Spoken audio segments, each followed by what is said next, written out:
পাচ্ছি সব থানা আছে, থানায় পুলিশ আছে, কিন্তু এই পুলিশ কোনো কাজ করছে না। এই পুলিশ আমাদের মহিলাদের নিরাপত্তা দিতে ব্যর্থ, ভীষণভাবে ব্যর্থ করতে।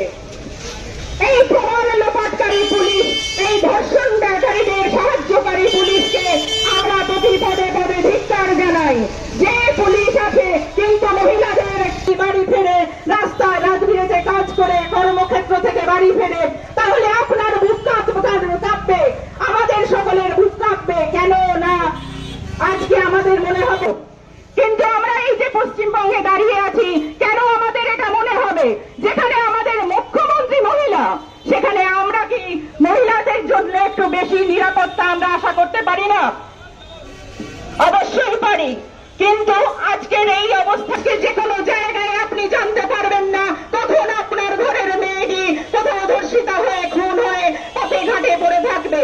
আমরা দেখেছি কামদুনি, আমরা অনেক নির্যাতনের ঘটনা আসে, কিছু আমরা জানতে পারি, খুব কম সংখ্যক আমাদের চোখের সামনে আসে।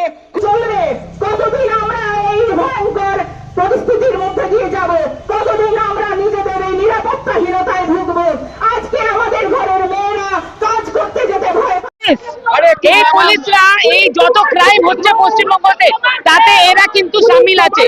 যত মানে লোপাট করা ইয়ে ছিল, যত এভিডেন্স লোপাট করা ছিল, সেটা সবকিছু পুলিশ করেছে বলেই আজকে অফিসার ইনচার্জ সেরা কাস্টাডিতে আছে। তো শুধু এই সরকার না, এই সরকারের অ্যাডমিনিস্ট্রেশন কারাপ্ট আছে। সেই জন্য আমরা আজকে সাধারণ মানুষ এখানে এসেছি এই প্রোটেস্ট করার জন্য। শুধু তাই নয়, এরা অ্যারেস্ট কাকে করে? সাধারণ মানুষকে অ্যারেস্ট করে। যখন নবান্নতে সাধারণ মানুষ যায় তাদের উপরে লাঠি বোমা এগুলো চালায়, তাহলে সাধারণ মানুষের উপরে এইসব করতে পারে পুলিশ, কিন্তু যারা ধর্ষক আছে তাদেরকে ধরতে পারে না, তাদেরকে তো বাঁচানোর চেষ্টা হয়। সেই জন্য তো আমরা এখানে আজকে প্রশ্ন করতে এসেছি যে পুলিশ, এই ধর্ষকরা তোমাদের কি হয় আর কে হয়?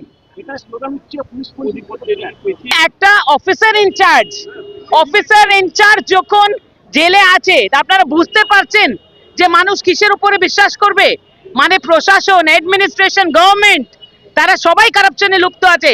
আর এখন তো কারাপশন না, আমরা তো দেখছি তারা কিন্তু ধর্ষণেও লিপ্ত আছে।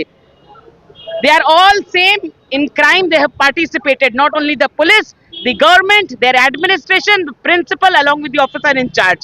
They will all be considered a complicit because they are equally participating in the crime, a heinous crime such as rape. Thank you.